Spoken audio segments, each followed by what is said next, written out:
1952 के देश के पहले आम चुनाव हो रहे थे और संघ की सियासी बिरादरी जनसंघ उत्तर प्रदेश के सियासी मैदान से अपनी किस्मत आजमा रहा था। चुनाव के नतीजे आते हैं, जनसंघ के खाते में आती हैं 3 सीटें, फिर 57 आता है,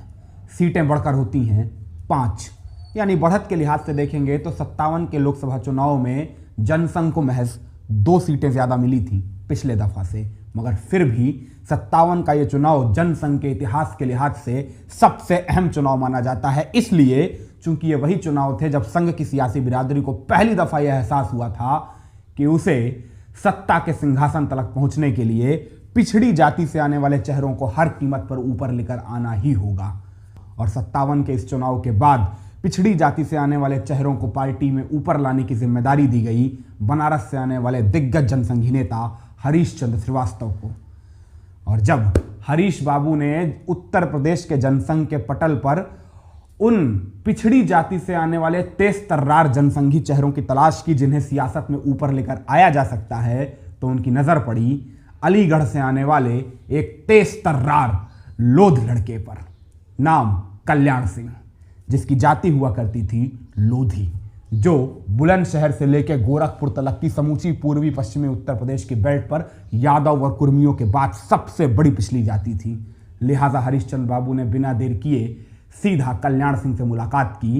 ये पहली दफा था जब 30 बरस के कल्याण सिंह पार्टी आलाकमान की नजर में चमके थे। हरीश बाबू ने पहली ही मुलाकात में कल्याण को संकेत साफ कर दिए, 62 के लिए तैयार रहिए, कमर कस लीजिए। 62 के विधानसभा चुनाव दस्तक देते हैं। कल्याण सिंह को अलीगढ़ की अतरौली विधानसभा सीट से विधानसभा का टिकट मिलता है। जी जान से मेहनत करते हैं कल्याण, मगर चुनाव के नतीजों में सारी मेहनत धरी की धरी नजर आती है, क्योंकि कल्याण के हाथों में महज 0 यानी शिकस्त नजर आती है।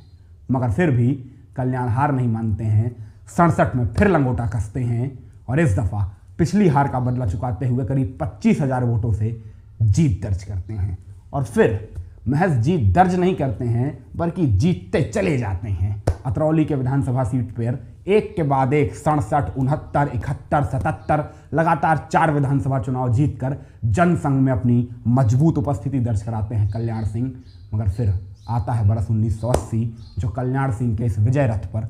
विराम लगाते हुए उनके खाते में अनवर खान के हाथों मिली शिकस्त लेकर आता है। मगर कल्याण फिर भी नहीं झुकते हैं, फिर लंगोटा कसते हैं 85 में और इस दफा अनवर खान से पिछली हार का बदला चुकाते हुए अतरौली के दुर्ग पर दोबारा कब्जा जमाते हैं। फिर इसके बाद आता है बरस 1991, यानी कल्याण सिंह की जिंदगी का सबसे बड़ा मोड़। गौर करेंगे तो तब तक मंडल कमीशन की सिफारिशें लागू होने के बाद समूचे हिंदुस्तान की सियासत में पिछड़ी जातियां एक बड़ी ताकतवर सियासी किरदार के तौर पर उभर चुकी थीं और 30 अक्टूबर 1990 के रोज अयोध्या में कारसेवकों पर गोली चलवाकर मुलायम सिंह यादव अपने माथे पर मुल्ला मुलायम का टैग चस्पा कर चुके थे। लिहाजा मंडल और कमंडल के 2 पार्टों में पिसती उत्तर प्रदेश की सियासत को नाथ देने के लिए उस वक्त की के.एन. गोविंदाचार्य की कमानी में चल रही भारतीय जनता पार्टी के आलाकमान को लगा कि अगर उत्तर प्रदेश में सरकार बनानी है तो कल्याण सिंह से बेहतर किरदार दूसरा हो नहीं सकता है, क्योंकि बीते लगभग 1 दशक से अपनी कट्टर हिंदुत्ववादी तकरीरों के चलते समूचे सूबे में एक कट्टर हिंदू चेहरे के तौर पर मशहूर हो चुके कल्याण सिंह लोधी जाति से भी आते थे, यानी उनके नाम पर कट्टर हिंदू तबका भी भाजपा से जुड़ेगा और पिछड़ी जातियां भी भाजपा से बिदकने नहीं पाएंगी, यानी मंडल प्लस कमंडल is equal to Kalyan Singh समीकरण हिट, जो सुपर हिट हुआ चुनावी नतीजों के बाद, क्योंकि कल्याण सिंह की अगुवाई में 1991 के विधानसभा चुनाव में 221 सीटों के साथ इतिहास में पहली दफा भारतीय जनता पार्टी लखनऊ की गद्दी पर जा बैठी। फिर इसके बाद कल्याण सिंह की जिंदगी में सबसे बड़ा मोड़ आता है, शायद 1991 से भी बड़ा, 6 दिसंबर 1992 के रोज। उस दिन भर क्या हुआ, कैसे घटा, किस किस ने क्या क्या फैसले नहीं लिए, इस पर बहुत बातें हो चुकी हैं, गंगा जमुना में बहुत पानी बहाया जा चुका है। हम बस मुद्दे की बात करेंगे जो इतनी सी है कि 6 दिसंबर 1992 के रोज शाम को 5 बजे जिस वक्त कल्याण सिंह ने कार सेवकों पर गोली ना चलाने के निर्णय को चस्पा अपने माथे पर करते हुए अपने इस्तीफे पर दस्तखत किए थे, उसी वक्त कल्याण सिंह ने उत्तर प्रदेश भारतीय जनता पार्टी के भीतर वो ताकत हासिल की थी जो ताकत न तब के पहले किसी भाजपा के नेता के पास थी, न तब के बाद आज तक उत्तर प्रदेश भाजपा के किसी नेता के पास है। यकीन मानिए ये वो ताकत थी जिस ताकत के बूते लगातार सत्ता से दूर रहने के बावजूद अटल बिहारी वाजपेयी जो भाजपा के संस्थापक थे, दिल्ली में बैठे हुए थे, उनकी लाख कोशिशों के बावजूद, अटल और राजनाथ सिंह के हजार तिकड़मों के बावजूद 1998-99 के लोकसभा चुनाव में अटल बिहारी वाजपेयी के खिलाफ खुला मोर्चा खोल देने के बावजूद, वाजपेयी चाहकर भी, प्रधानमंत्री बन जाने के बावजूद भी 1999 तक कल्याण सिंह का बाल बांका नहीं कर पा रहे थे। कल्याण सिंह नाम का खूंटा उत्तर प्रदेश भाजपा से टस से मस होने को तैयार नहीं था, फिर चाहे वाजपेयी ने कितनी ही जोर आजमाइश क्यों ना कर ली हो। मगर गर कल्याण सिंह की जिंदगी से वाबस्ता लोगों की माने तो यह वही वक्त था जब कल्याण के सर पर एक औरत का वो नशा सवार होता है जिस नशे में चूर कल्याण सिंह आहिस्ता आहिस्ता आहिस्ता आहिस्ता अपनी आंखों के सामने अपने ही हाथों सब कुछ गंवाते चले जाते हैं, पर उन्हें होश हवास रहता ही नहीं है। जहन में सवाल कौंध रहा होगा, कैसे? आइए अब विस्तार से समझते हैं कि आखिर कैसे एक औरत के नशे ने हिंदू हृदय सम्राट को मिट्टी में मिला दिया। देखिए, अगर इंडिया टुडे समूह की उस विशेष खोजी रिपोर्ट की माने तो एक महिला हुआ करती थी जो वैसे तो महज लखनऊ के राजाजीपुरम इलाके की एक छोटी सी वार्ड की सभासद हुआ करती थी, मगर साहिबा की हुकूमत में हैसियत कुछ इस कदर हो चली थी कि काले रंग की सीएलओ कार में चलती थी तो वो कोबरा फौज एस्कॉर्ट करती थी उनकी गाड़ी, जो सिर्फ और सिर्फ सूबे के मुख्यमंत्रियों को एस्कॉर्ट किया करती हैं। हुकूमत में हनक साहिबा की ऐसी थी कि उत्तर प्रदेश के किसी भी जिले के दौरे पर चली जाती थी तो जिला प्रशासन इस कदर मुस्तैद हो जाता था जैसे कोई देश का वीवीआईपी गेस्ट तशरीफ लेकर आ रहा हो। इतना ही नहीं, समूचे उत्तर प्रदेश के पुलिस महकमे के किस अधिकारी की कहां पोस्टिंग करनी है, किस अधिकारी को कहां सेंड करना है, किस अधिकारी को प्रमोट करना है, किसे डिमोट करना है, ये तमाम फैसले इन्हीं राजाजीपुरम इलाके की सभासद की तर्जनी के इशारे पर हुआ करते थे। इतना ही नहीं, अगर इंडिया टुडे समूह की कल्याण सिंह पर छापी गई उस विशेष खोजी रिपोर्ट की माने तो इन्हीं राजाजीपुरम वार्ड की सभासद साहिबा के राजाजीपुरम वाले आवास पर रोजाना सुबह दरबार लगा करता था भारतीय जनता पार्टी के नेताओं का, मंत्रियों का,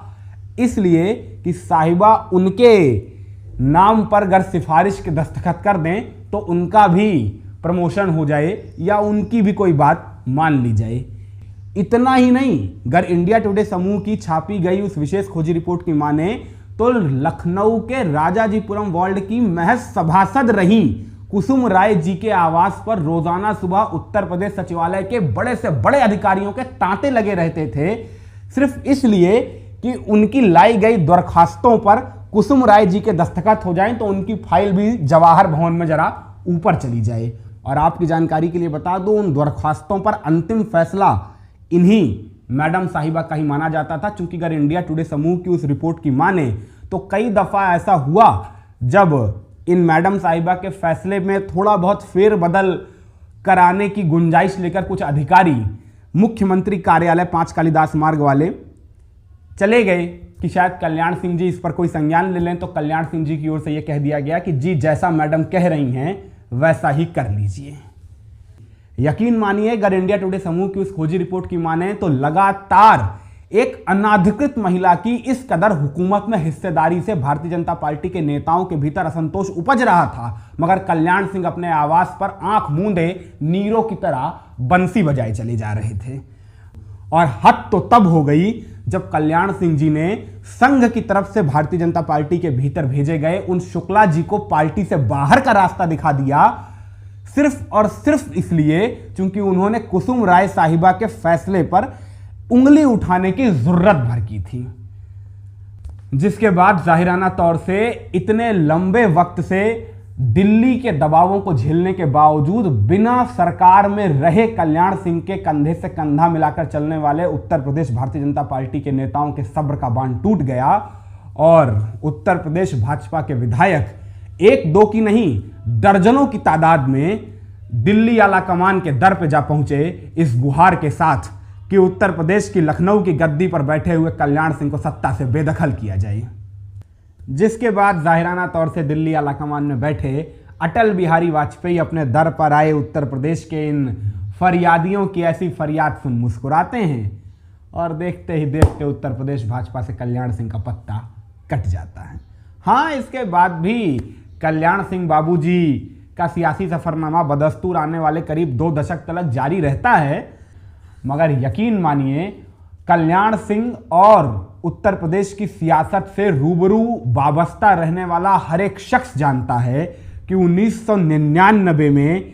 उत्तर प्रदेश के मुख्यमंत्री पद से इस्तीफा देते वक्त कल्याण सिंह मिट्टी में जो पलीद हुए थे, तो फिर उसके बाद उस मिट्टी से दोबारा कभी वापस निकलकर आ नहीं सके।